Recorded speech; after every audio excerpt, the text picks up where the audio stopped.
دو چیزیں بتاتا ہوں جن کو اگر آپ ذہن میں رکھیں گے نا تو انشاءاللہ دماغ یعنی جن چیزوں پر عمل کریں گے دماغ سیٹ رہے گا. نمبر 1, نیند میں کبھی کمی نہ ہونے دو. بھائی نیند کیا کرنی ہے؟ ایسی کی تیسی جو مرضی کام اہم سے اہم رہ جائے, پہلے کیا ہے؟ نیند مکمل ہو. پہلے کیا کرنا ہے؟ نیند. نیند آ رہی ہے, تھکا ہوا دماغ, سارے کام ایک طرف, پہلے سوؤں گا میں. جاؤ جو مرضی ہو. بھائی وہ شادی میں جانا تھا, وہ ولیمے میں جانا تھا, وہ کیا کہتا رہے, ہم نے پہلے کیا کرنا ہے؟ کیونکہ نیند کی سیٹنگ آؤٹ ہو جائے نا تو بس دماغ گیا. دماغ کہاں جائے گا؟ میں نے اپنی زندگی میں کئی لوگ اسٹریس اور ڈپریشن کے مریض دیکھے ہیں جو نیند پوری نہیں کرتے تھے. نیند اتنی صحت کے لیے ضروری ہے کہ روٹی اور پانی اتنا ضروری نہیں ہے. بھوک, اگر دیکھو نیند سے بڑھ کر کوئی چیز ہوتی نا تو اللہ تعالیٰ رمضان میں ہمیں کہتے ہیں نیند پوری نہ کرو, روٹی کھاتے رہو. اللہ نے روٹی پانی چھڑوا دی. اللہ کو پتا ہے کہ جتنا مرضی بھوکا پیاسا رہو گے, جب کھاؤ گے تو ریکوری ہو جائے گی. کوئی 3 دن بھی بھوکا پیاسا رہے نا, جسم کو کوئی نقصان نہیں ہے. جب کھائے گا تو دوبارہ فٹ فاٹ ویسے کا ویسا ہی ہو جائے گا.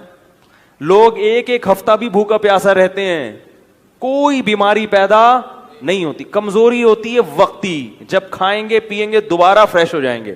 اللہ کرے یہ بات کسی طرح دماغ میں اتر جائے, کیونکہ اس کا ہمارے دین سے بڑا گہرا تعلق ہے. آپ کا دماغ سیٹ نہیں ہوگا, آپ نہ اللہ کے حقوق ادا کرو گے نہ بندوں کے حقوق. کیونکہ جو آدمی ڈپریشن کا مریض ہوتا ہے نا, وہ گھر میں بھی چک چک پک پک لگا کے رکھتا ہے, خود بھی ڈپریشن میں آئے گا اور بیوی بچوں کو بھی ڈپریشن میں ڈال دے گا.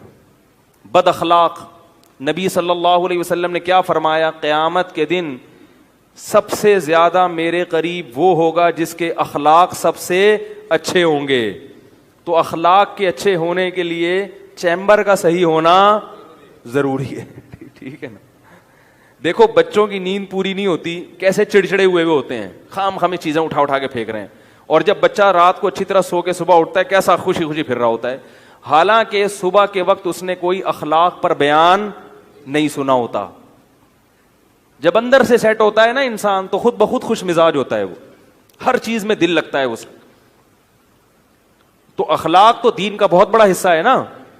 اللہ کی باتیں بھی سمجھ میں آئیں گی. اگر چیمبر ٹھیک نہیں ہے نا تو کوئی اگر کہے کہ بھائی اگر نماز چھوڑ دو گے تو اتنے 1000 سال جہنم میں جلنا پڑے گا, تو آپ پہلے ہی جل رہے ہو, دماغ خراب ہے. بولے یار یہ پتہ نہیں کون سی شریعت ہے یار, ایک تو جہنم میں جلنا پڑے گا یار.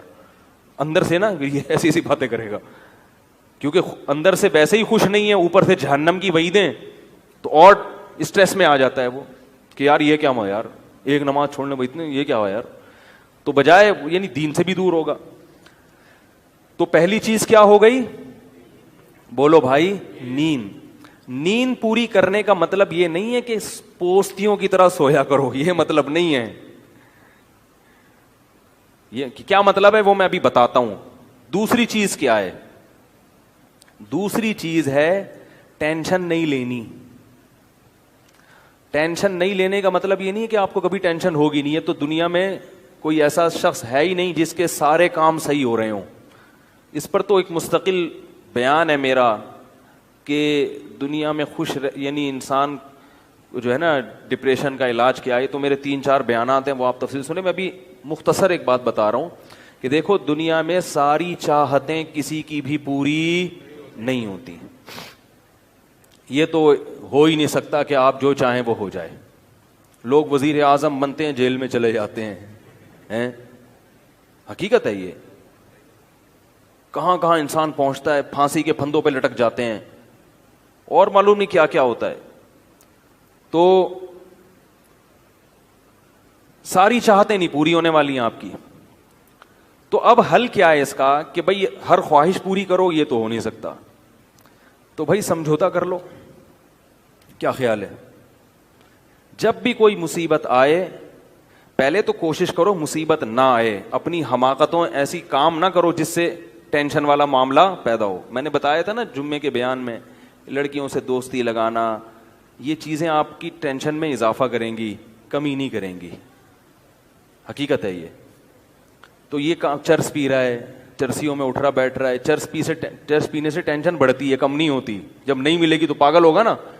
تو وہ کام، ایسے کام کرنا جس سے آپ غریب آدمی ہو لیکن رہنا آپ نے مالداروں کے علاقے میں شروع کر دیا، اس سے ٹینشن بڑھے گی، احساس کمتری کا شکار ہو جاؤ گے، یار اس کے پاس بھی گاڑی، یار اس کے پاس کرولا، میرے پاس رکشا، خام خا کی۔ تو آپ کو چاہیے تھا کہ جب آپ رکشا ہے تو ایسے علاقے میں جاؤ جہاں سب کے پاس کیا ہے؟ رکشا ہے، دکان پکوڑوں کی ہے اور سوچیں کروڑوں کی۔ یہ خام خواہ میں لوگ ٹینشن میں آئے ہوئے ہیں۔ میں نے ڈیفنس کے لوگوں کو بھی ٹینشن میں دیکھا ہے، 1000 گز کا بنگلہ ہے، کروڑوں روپے کما رہے ہیں مگر ٹینشن میں ہے۔ یہ میں ہوائی باتیں نہیں کر رہا، لوگ آتے ہیں کیوں ٹینشن میں کہ پڑوسی کے پاس اس سے بھی زیادہ ہے۔ تو یہ ٹینشنیں قدرت کی طرف سے نہیں ہیں، یہ آپ کی اپنی پالی ہوئی ہیں۔ تو نبی حدیث میں نبی صلی اللہ علیہ وسلم نے فرمایا دنیا میں ہمیشہ اپنے سے کمتر کو دیکھو، یار میرے پاس رکشا ہے اور فلاں